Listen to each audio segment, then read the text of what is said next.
You got to turn on your camera.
$22 million black victims of Americanism are waking up, and they're gaining a new political consciousness, becoming politically mature. And as they develop this political maturity, they're able to see the recent trends in these political elections. Any minority that has a block of votes that stick together is in a strategic position. Either way you go, that's who gets it. You're in a position to determine who go to the White House and who stay in the doghouse. You're the one who has that power. You and I have never seen democracy. All we've seen is hypocrisy.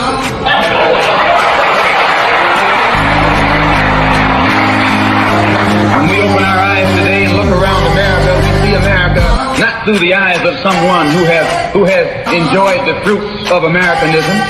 We see America through the eyes of someone who has been the victim of Americanism. We don't see any American dream.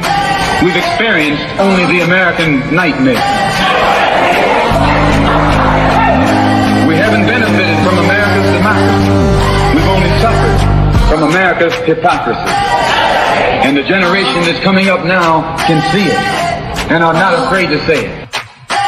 And are not afraid to say it. And are not afraid to say it. And are not afraid to say it. And are not afraid to say it. And are not afraid to say it. And are not afraid to say it. And are not afraid to say it.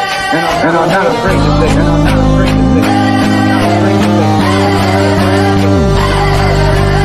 And are not afraid to say it. Good afternoon. Good afternoon. Good afternoon.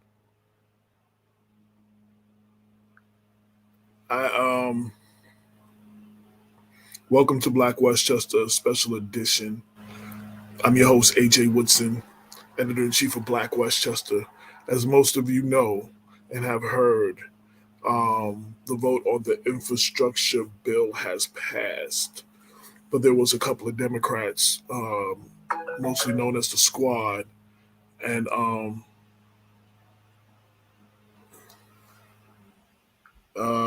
we're trying to get known as the Squad, who voted no against the bill, and that included our local Congressman Jamaal Bowman. It's caught a lot of heat about his vote no. Articles ran today in LoHud, ran in the New York Post. Local media outlets like Yonkers Voice posted something. Legislator Catherine Parker commented about his unwillingness to accept compromise. Greenberg Town Supervisor Paul Feiner says if he got his way, we would have ended up with nothing. Legislator Tyree Woodson Samuels has been outspoken and asked what kind of message does this send to regular hardworking families. And even but it wasn't all negative. There were some support. New Rochelle progressive activist Jamal Gill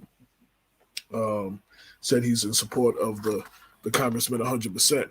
we were waiting for the congressman. He has just got on, waiting for him to get to a screen, and I wanted to give him an opportunity to address why he voted no.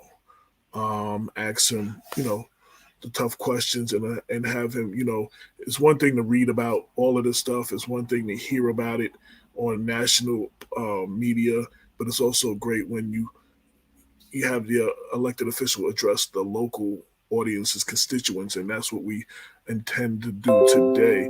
So I welcome Congressman Jamaal Bowman to the special edition of Black Westchester. Welcome to the show, sir. Hello, sir. Good afternoon. How are you? I'm good. I'm good. I'm good. You have no idea. First, quick disclosure: me and you are cool. This is my friend. This is my buddy. But right now, dealing with this right now, he's not my friend. He's my congressman, and I'm gonna give him the tough questions like I would give anybody else. But just so everybody know, that's my boy. But my phone blew up in the last day or two. Last couple of days about you voting no to this infrastructure bill. A lot of people couldn't understand why you couldn't just vote for the hard infrastructure that included the roads, the bridges, the tunnels, the broadband, electric vehicle stations, et cetera, et cetera. Like, wouldn't that just be a victory? And while we do need the other stuff, and we have not been getting this stuff, why would you vote against this historical bill, this package, and just come back and fight for the other part? I know I watched Bill Maher on Friday night on HBO, his show. He was saying, why did y'all lump everything together? Why didn't y'all break it into packages, smaller pieces, and just knock all of them off? And you could have had a lot of little wins, you know what I'm saying? And it would have looked good for the party. So Yeah. I seen that on the national level, and I wanted to give you a chance to speak to it on the local level. Yeah, no, I appreciate that. So first of all, I support this bill. It is not a perfect bill. There are many things it is missing, but I support it. Here's the thing. We have been negotiating for 5 months, negotiating to move two bills together at the same time. The hard infrastructure bill and what some call the human infrastructure bill, or the Build Back Better Act. We have been negotiating for months to get these bills passed together. The president was on board. The speaker was on board. The CPC was on board. I was on board. At the 11th hour on Thursday now, I think it was Friday, excuse me. At the 11th hour, all of a sudden, a handful of my colleagues decided they didn't want to support the human infrastructure bill, saying that they need something called a CBO score, which is an analysis to see if the bill is fully paid for. Now, understand, the House already did one analysis. The White House already did another analysis. Why we needed a third analysis, I don't know, especially considering that the hard infrastructure bill is not paid for at all. It's actually going to add to the deficit, whereas the human infrastructure bill is not going to add to the deficit. Actually, it may be a revenue raiser for the federal government. So I didn't think it was the right thing to do for them to pivot so late in the game, especially when both bills were ready to be voted on Friday. Both bills were ready to be voted on Friday. Why didn't we vote on both bills? So the party decided to, you know what, we're going to move forward with the hard infrastructure bill. I couldn't support that. And here's another reason why. The human infrastructure bill, it came out of the Senate at $3.5 trillion. We worked it in the House at $3.5 trillion. All of a sudden, we hear from some of my colleagues, 3.5 is too much. We got to cut back the bill. What happens? Paid leave is taken out. What happens? Free community college is taken out. What happens? Instead of 10 years of universal child care, we get 6 years. Instead of 10 years for a large investment in public housing at $450 billion, we got to do $150 billion. So they already weren't negotiating in good faith and chopping the bill up. And our negotiating position for months has been, we got to move them together because we don't want to give them the opportunity to chop it down even more. And then one last point. I try to know my history, and I remember the New Deal. Now, the New Deal continues to be celebrated throughout American politics and American history, and rightly so. It gave us Social Security. It was a response to World War II and the Great Depression. It created millions of jobs and built the middle class. But guess what? It built the white middle class while redlining Black and brown communities. And it did not invest in care workers, domestic workers, and home care workers, which are disproportionately women and women of color. The human infrastructure bill that we're working on right now focuses on the equity issue. Children, women, women of color, people of color, historically redlined communities, while the hard infrastructure bill has provisions in it where the jobs 90% of the jobs go to white men. So this time around in history, we cannot leave the most vulnerable among us behind. And that's why we were trying to move both bills together. And guess what? If they weren't ready to vote on the human infrastructure bill on Friday, then we could have waited on and voted on both bills, when the CBO score came back. It's not a all or nothing hard deadline, winners and losers situation. If a bill ain't ready on a Friday, we vote Saturday. If it ain't ready on a Friday, we vote on a Monday or Tuesday. We vote when it's ready. The plan was to move both bills. They reneged, and that's why I voted no on the bill. So let me.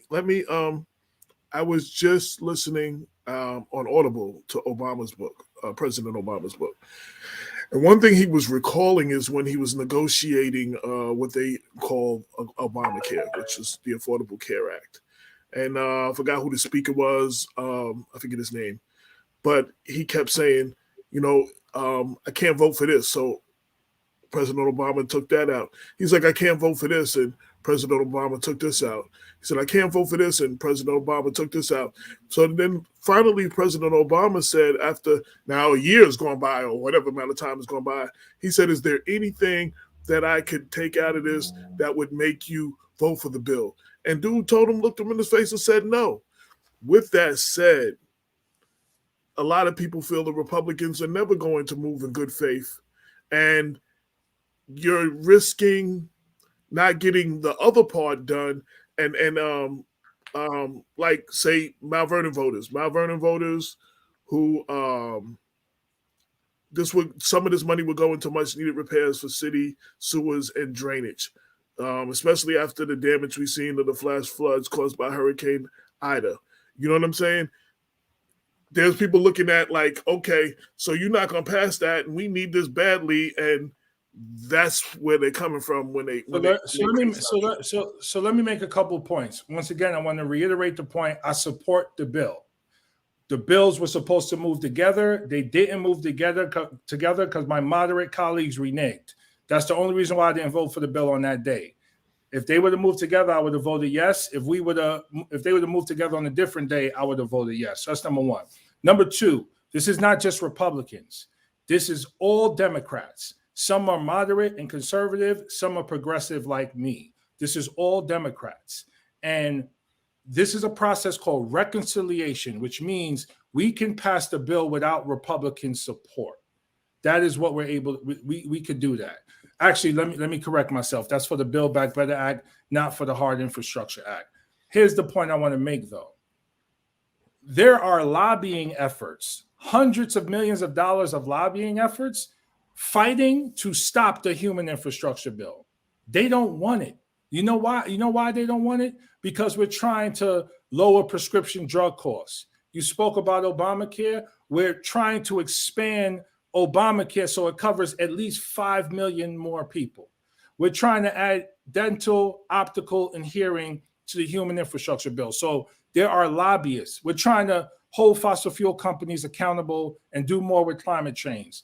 There are fossil fuel lobbyists. There are pharmaceutical lobbyists and other lobbyists trying to kill a human infrastructure bill. That's why that was a negotiating piece. We know they want the hard infrastructure bill. We know that. But before we could pass that, we wanted to pass the human infrastructure bill so that we can make sure, once again, we don't leave women, children, seniors, immigrants, and climate behind. So it's not an all or nothing thing. And that's another thing that I think we need to really reflect on.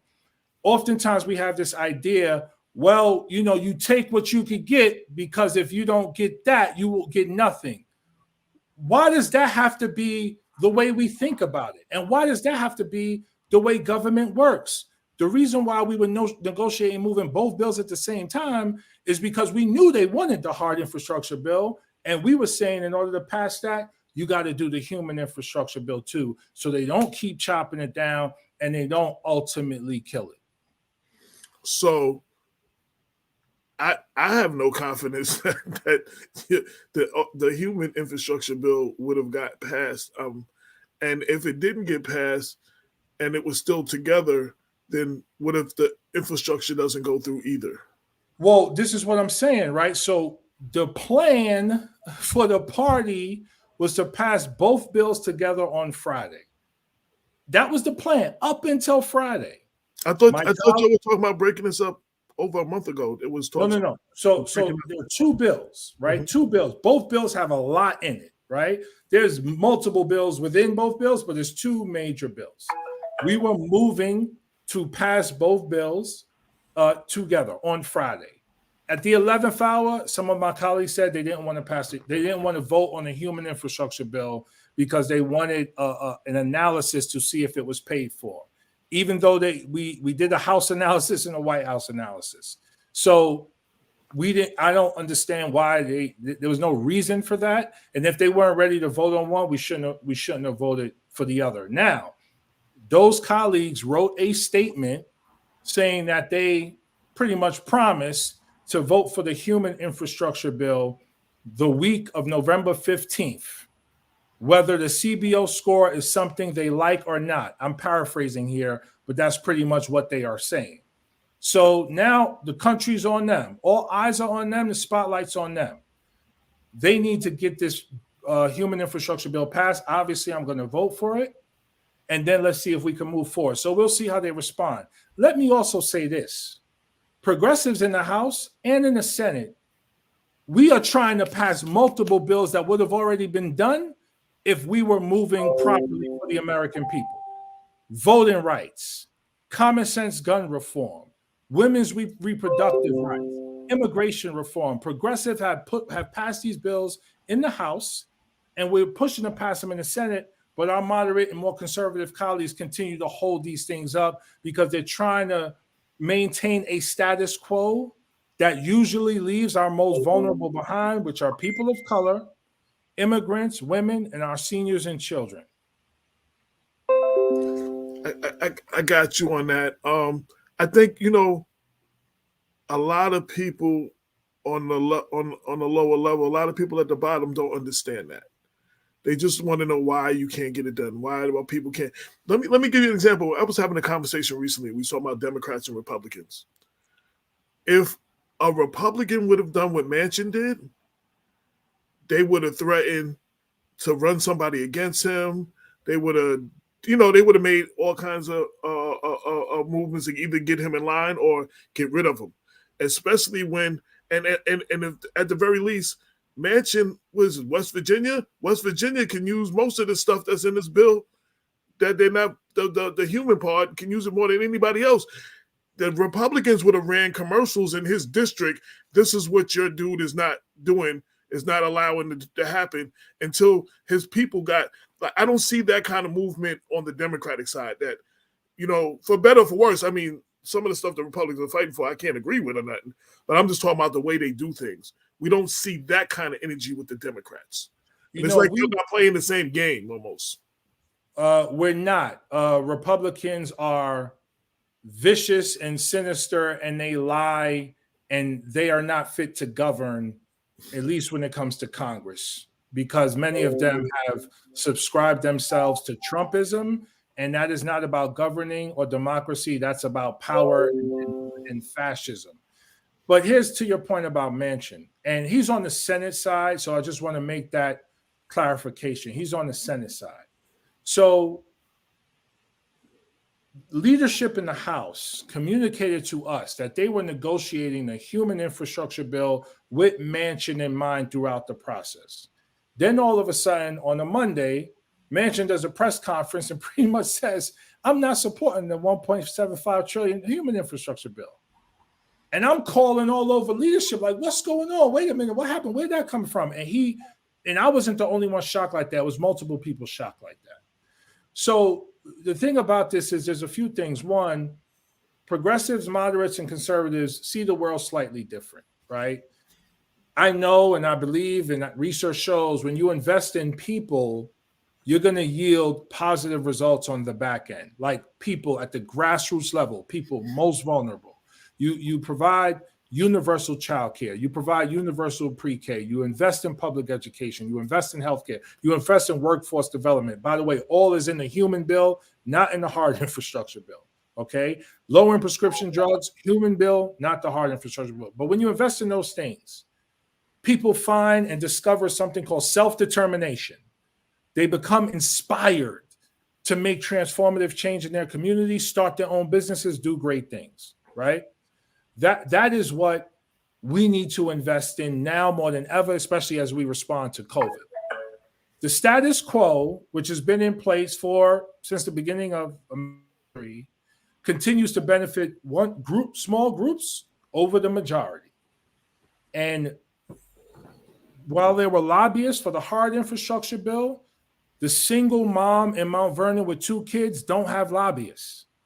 The child with special needs who needs additional pre-K services does not have a lobbyist. The victims, the mothers who have lost children to gun violence in Mount Vernon, the 4th Precinct, Yonkers, they don't have lobbyists.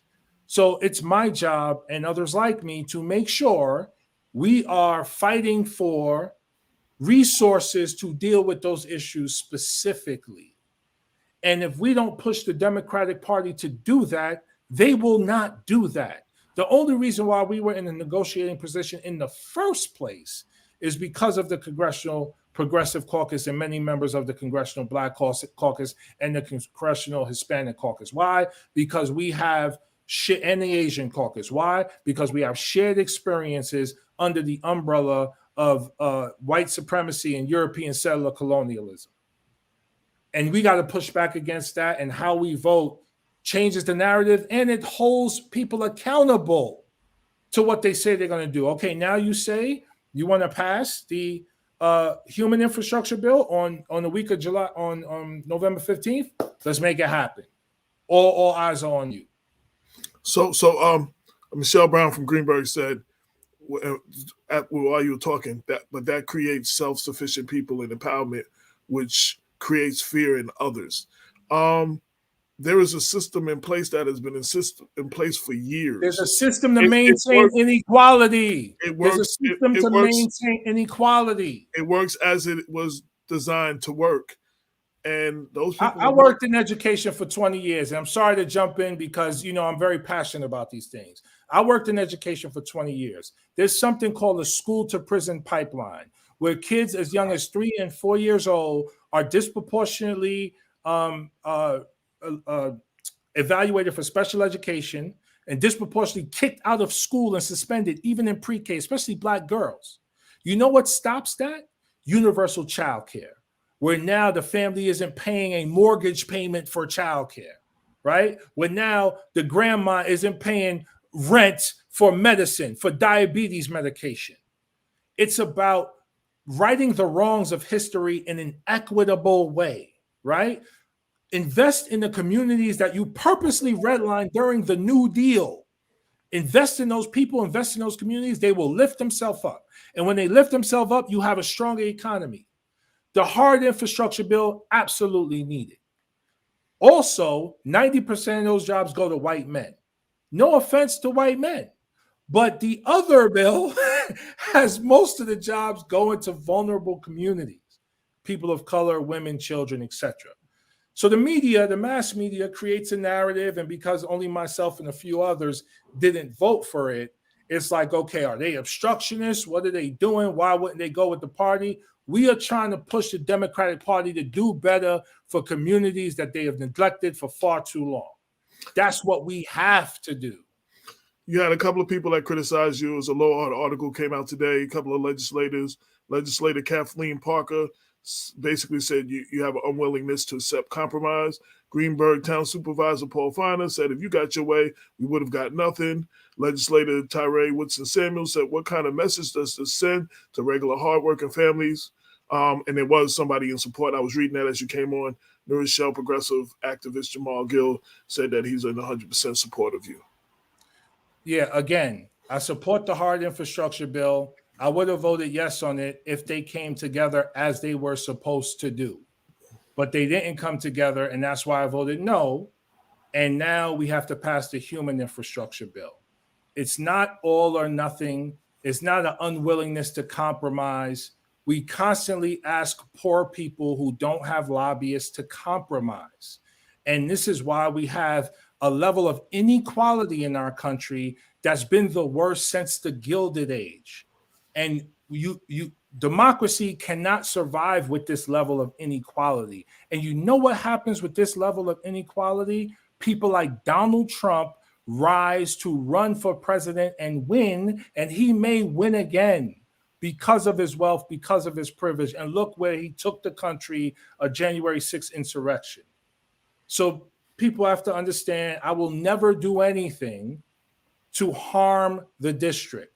If that bill wasn't going to pass on Friday, it would have passed when the other bill was ready for us to vote together because it would have had all our votes.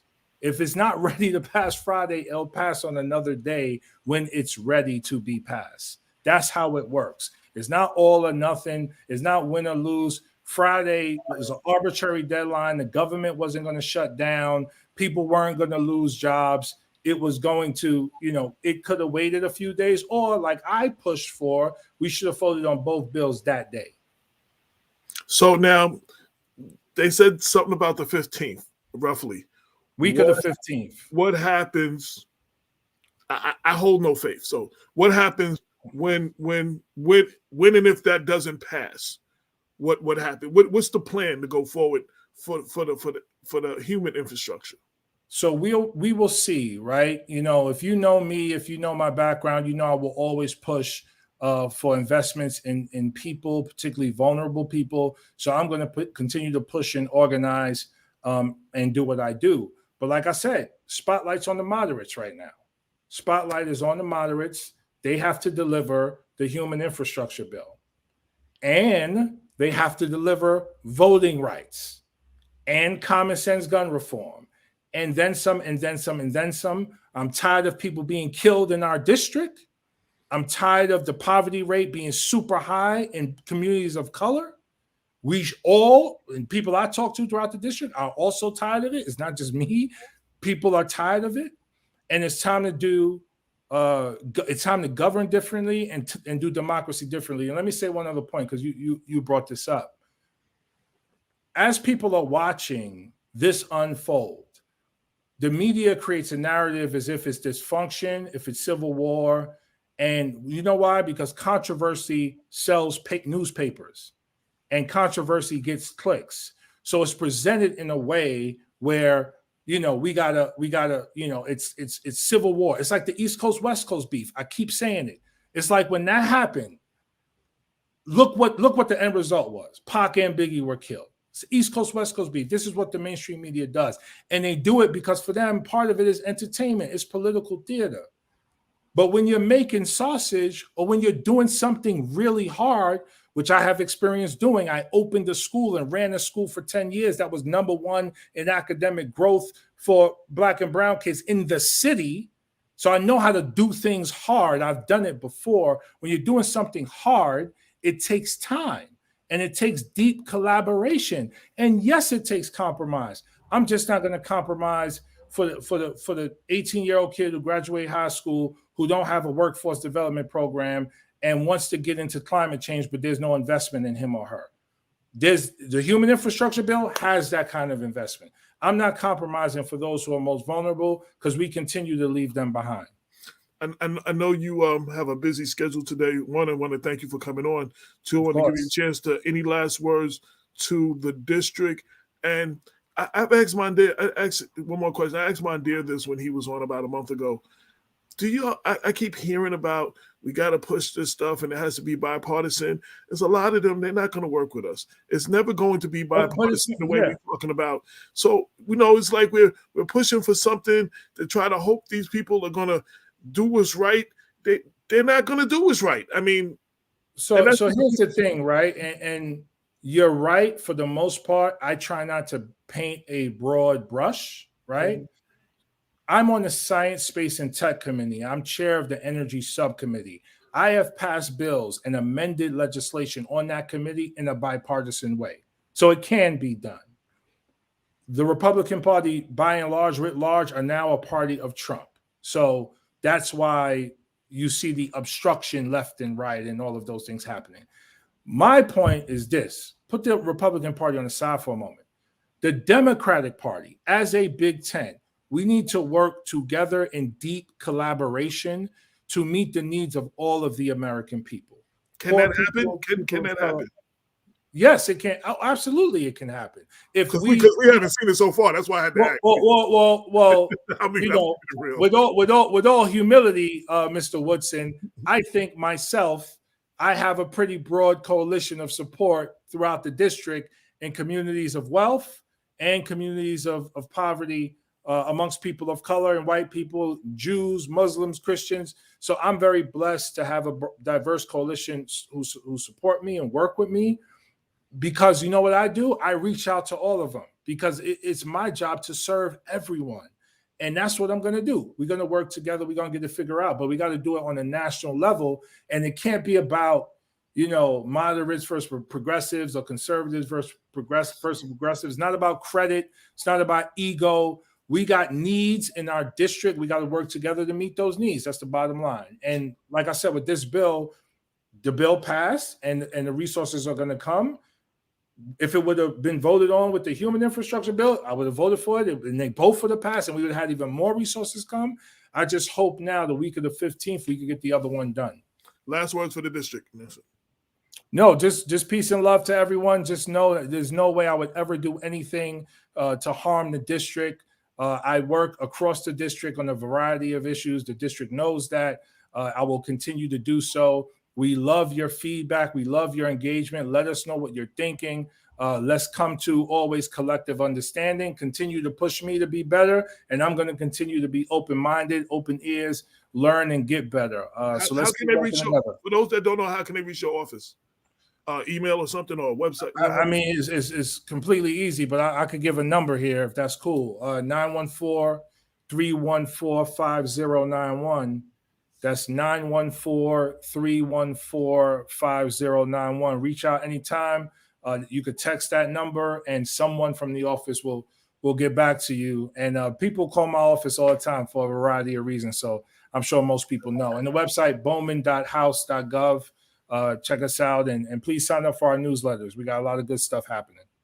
Thank you very much for your time. I hope to see you more on here to speak to your district and let them know what's going on. You got to invite me. You don't be inviting me, man. Hey, it's an open invitation.